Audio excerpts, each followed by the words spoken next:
All right, so I'm going to just jump right into the interview if you like. Sure. All right.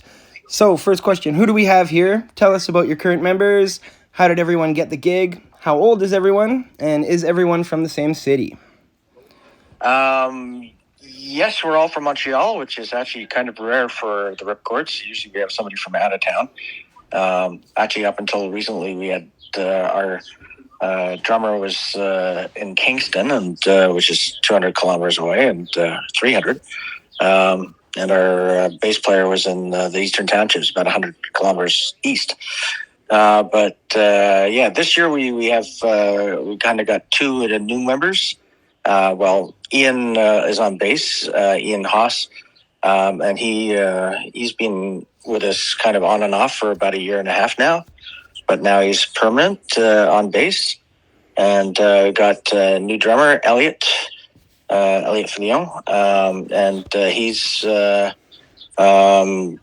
very young and very enthusiastic and very good. So it's all kind of working out really well. It's how we're able to actually play 50 shows this year. Is that I got two young guys. The average age in the band is going down, which is good. And got two young guys who are very enthusiastic and kind of don't have to negotiate for every show. We just kind of book a whole bunch of shows and go out and play them. Oh, that's awesome. Some young blood. Yep. All right. It's kind of fun. Yeah, absolutely. We're looking forward to meeting them this summer.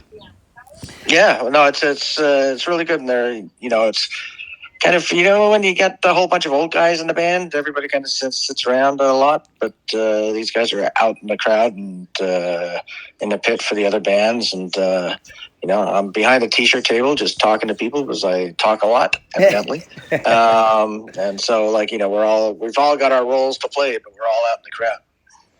Ah, that's so awesome. So, how long have RIPCORDZ been a band? Started in 1980. 1980. And I must admit that when I started the band, I thought I was too old to start a band. So that's just getting increasingly ironic throughout the years. That's a great answer. I love that. Are you excited to return to PG after 18 years? Yeah, you know what? Everybody kind of, I guess all bands kind of suck up to the town they're playing at a bit, but I kind of always thought that Prince George was kind of awesome. Apart from the fact that you have PG Man, and I'm PG Man because I'm Paul Gott, so I thought that was just perfect. It's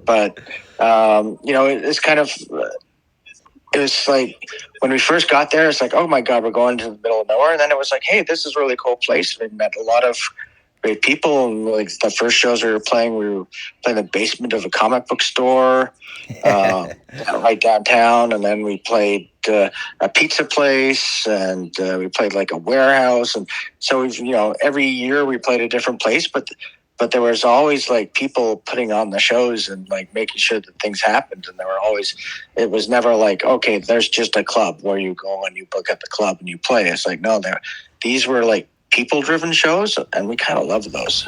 Yeah, those are absolutely the best. PG's kind of the same right now. We actually have a very youthful scene, and I think it's a great time to reintroduce the RIPCORDZ to PG. Some of our average scene age is probably about 20, so that's excellent. Well, that's the average for the rest of the band too. So yeah, I think everyone's gonna get along great. Yeah.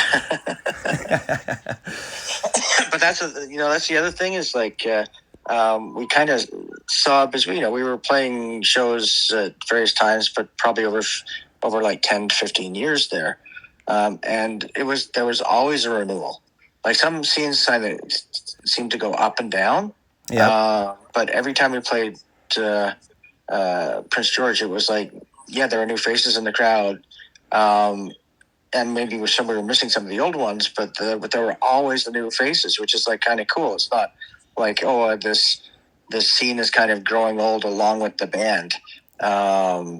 It's the scene keeps on renewing itself. I kind of think of it as it's probably a politically incorrect movie quote, but from Dazed and Confused, where they had the old guy who was kind of going, yeah, I like high school girls because I keep on getting older, but they keep on remaining the same age. But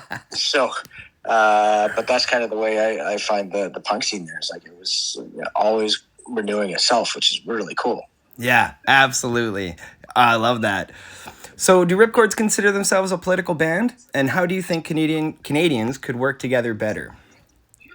Well, we put out the album called Canadian as Fuck, and all of a sudden that T-shirt is very popular. Selling all sorts of that one. It's funny because we always used to kind of say we weren't a political band, and you don't have to believe what we believe to come to our shows. We still kind of believe that, but then people start pointing out, going, well, half your songs are political. So how are you not a political band? I go, well, yeah, I guess so. We're not strictly a political band. We're not like Fugazi or the Dead Kennedys. We're kind of like, we always describe ourselves as kind of like a night out in Montreal at a bar where, you sit down and, it's full of, so we're full of songs about politics and beer and girls. So we're a bit of a mixture, but we do very much believe in. We always called ourselves the Traveling Canadian Unity Committee because normally I was the token Anglophone. So we got like two Francophones going across the country, and just talking about stuff and trying to sort of kind of unite scenes a lot. We're very heavily into that. And very heavily into Canadiana. Like we talk about what we know. We never claim to be from New York or Los Angeles or London. We're from Montreal, we're from Quebec, we're from Canada. We talk about what we know. We write songs about what we know. We tend to be, left of center. And why are we left of center? Well, because, for one thing, we introduced one of our songs, Youth War, that's, and I say, some bands feel that they have to be anti-politics and anti-cop. But, those fuckers have shot me twice with tear gas canisters, so I don't like them. so we kind of like... we've kind of evolved with the more experience we've had with politicians and with cops, the further left we go. That makes perfect sense. Yeah. I love that. I can't believe you've been shot twice. I knew you've been shot once, but I got shot when I was and it was funny because, I work as a political commentator as well. And I have been in the media. So like I've dealt a lot with politicians, which is why I don't like a lot of them. Do like some of them, but not a lot. But I was at the Summit of the Americas in 2001, and I was actually talking to the guy, the reporter from Global Television, and I was a producer there, but I wasn't there as a producer. I was there as a protester. I took the day off so I could protest, but I was like, I was going up and talking to him, and because he was like in the middle of the war zone. It was the fence where they built a fence, and everybody was protesting against the fence. And so it was like a war zone where he was. And I was like trying to tell him that the entire population of Quebec City was supporting the protesters and giving them water and helping them rinse out the tear gas out of their eyes and doing all sorts of stuff. But while I was talking to him, the cops sent a volley of tear gas canisters and dinged me off the back of the head. And so, while I was standing at the Global truck talking to the Global reporter, so obviously they weren't really distinguishing who was. I guess everybody was a bad guy to them. But when you're lying on the ground after you've been hit by a tear gas canister, you kind of go, okay, I'm never going to let that happen again. And then 5 years ago, literally 5 years ago on May 1st, because May 1st is my birthday, International Workers' Day, I was actually out filming the protest on the that was happening for International Workers' Day, and they were again, when I was looking through a camera lens, so you don't really see the stuff around you, and a cop was literally maybe 3 or 4 meters away, lined me up with a tear gas gun and shot me in the chest with another tear gas canister.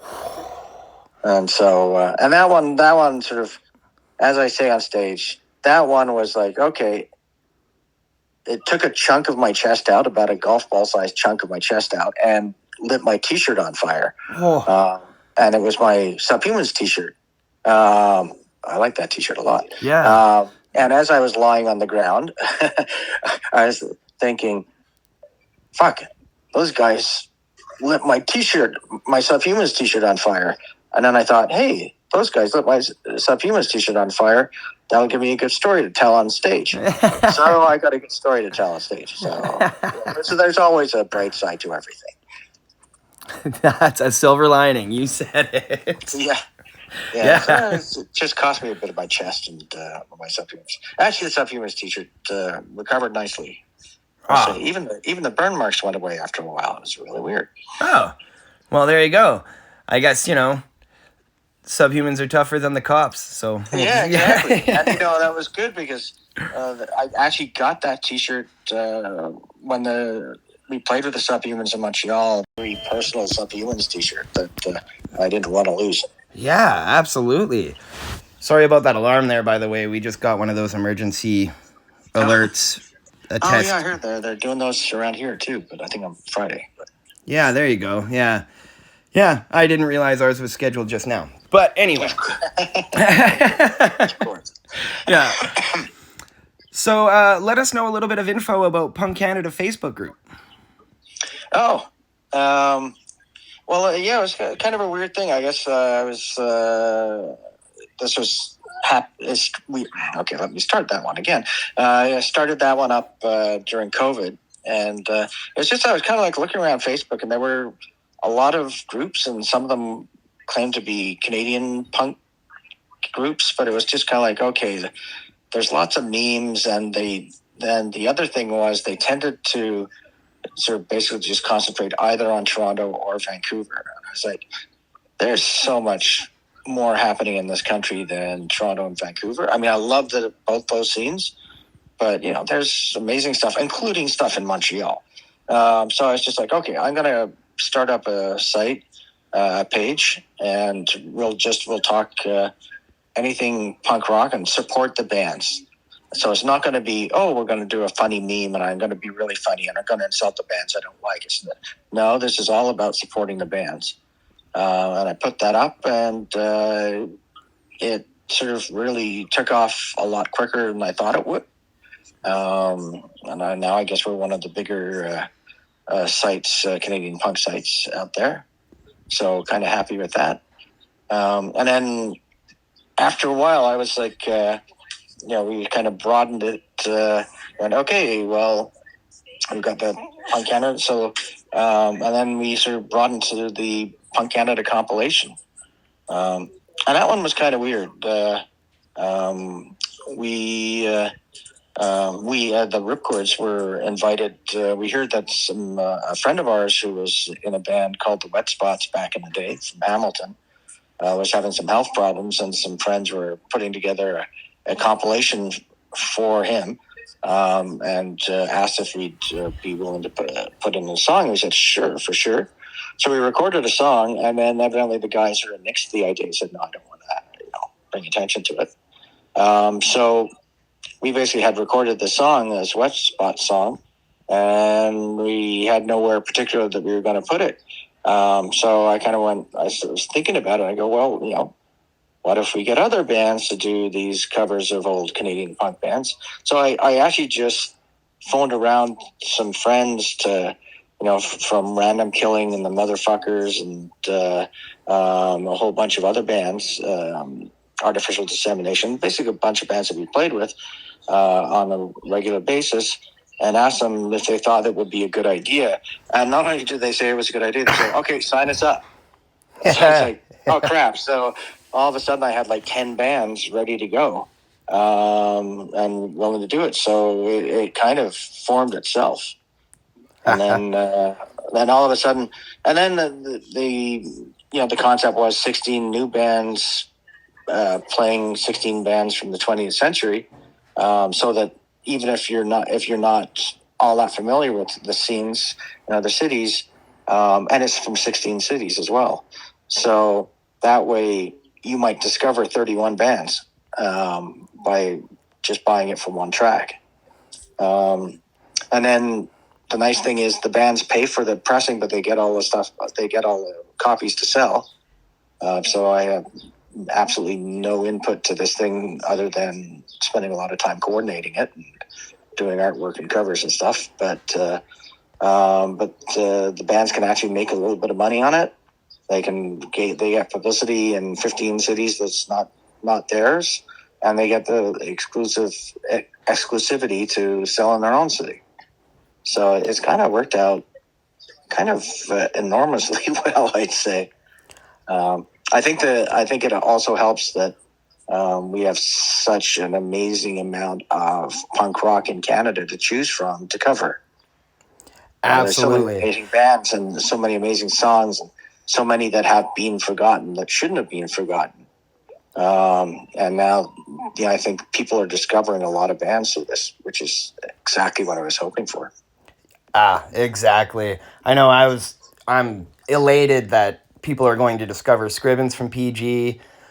Yeah. Bands from the West Coast that were older, like Death Sentence and No Means No, and etc. Yeah, especially for some of the younger crowd, I'm really excited for them to find some of the older and newer Canadian punk bands. Yeah, and even I'm sort of discovering some bands that, and I thought I had a pretty encyclopedic knowledge of Canadian punk rock, but I'm discovering some bands that I've never heard of, and then I'm like listening to the covers, and I'm like, and of course, when bands propose that they're going to do it, I'll listen to the song and go, wow, that's so cool. I can't believe I didn't know that existed. So, I think everybody can find stuff here. Yeah, absolutely. Too cool.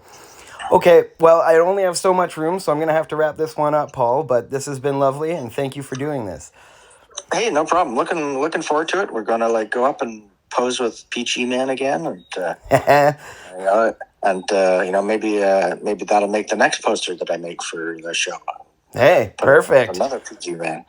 But yeah, thanks. If you run into any as you're putting this together, writing it out, if you think of any other questions or if you've got any additional info you need, just let me know, and you're welcome to call back anytime.